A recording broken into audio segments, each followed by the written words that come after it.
नमस्कार दोस्तों, मेरा नाम है राहुल कुमार। आप देख रहे हैं आर के माइंड यूट्यूब चैनल। दोस्तों, आज की इस वीडियो में हम बात करने वाले हैं द्रौपदी के जीवन के बारे में कि द्रौपदी ने पांचों पांडवों के साथ अपना जीवन कैसे व्यतीत करा। तो चलिए वीडियो को शुरू करते हैं। दोस्तों, महाभारत में पांचों पांडव भाइयों की पत्नी द्रौपदी के बारे में तो आप सभी जानते ही हैं।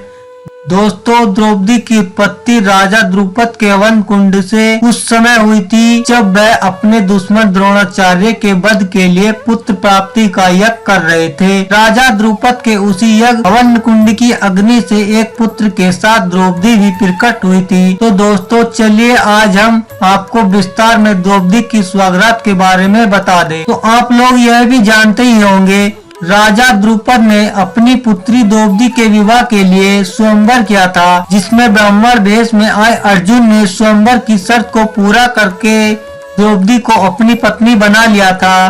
दोस्तों, जिस समय द्रौपदी का स्वयंवर हुआ था उस समय पांचों पांडव भाई अपनी मां कुंती के साथ अपनी पहचान छिपाकर ब्राह्मण वेश में रहा करते थे और भिक्षा मांगकर अपनी जीविका चलाते थे।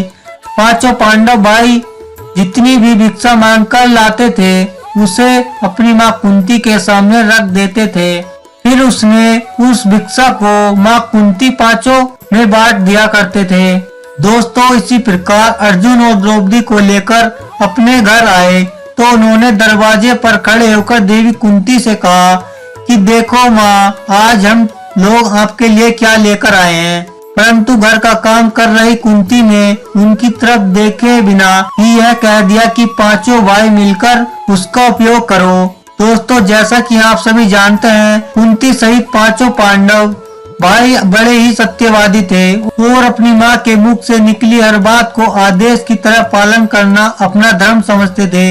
इस कारण अपनी मां के मुख से निकले इन शब्दों को लेकर पांचों भाई चिंतित हो गए। देवी कुंती ने भी जब द्रौपदी को देखा तो वह बड़ी ही विचलित हो गई। उसने यह क्या बात बोल दी।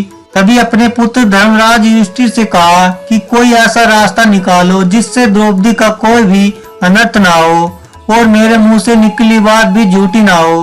दोस्तों, जब किसी से भी इसका कोई रास्ता नहीं निकला तो इस बात से राजा द्रुपद भी बड़े परेशान हो गए। तब महर्षि व्यास राजा द्रुपद को बताते हैं कि द्रौपदी को उस पूर्व जन्म में भगवान शंकर से ऐसा ही वरदान प्राप्त हुआ था। भगवान शिव के उसी वरदान के कारण यह समस्या हुई है और भगवान शिव की बात अन्यथा कैसे हो सकती है। महर्षि व्यास के समझाने पर राजा द्रुपद अपनी बेटी द्रौपदी का पांचों पांडवों के साथ विवाह करने को राजी हो गए थे। दोस्तों, इसके बाद सबसे पहले द्रौपदी का विवाह पांडवों के सबसे बड़े भाई युधिष्ठिर के साथ किया गया और उसके बाद द्रौपदी युधिष्ठिर के साथ ही कक्ष में अपना पति धर्म निभाया। फिर अगले दिन द्रौपदी का विवाह भीम के साथ हुआ और उस रात द्रौपदी भीम के साथ अपना पति धर्म निभाया। फिर इसी प्रकार अर्जुन, नकुल और सहदेव के साथ द्रौपदी का विवाह हुआ और इन तीनों के साथ द्रौपदी ने अपना पति धर्म निभाया। दोस्तों, सोचने की बात तो यह है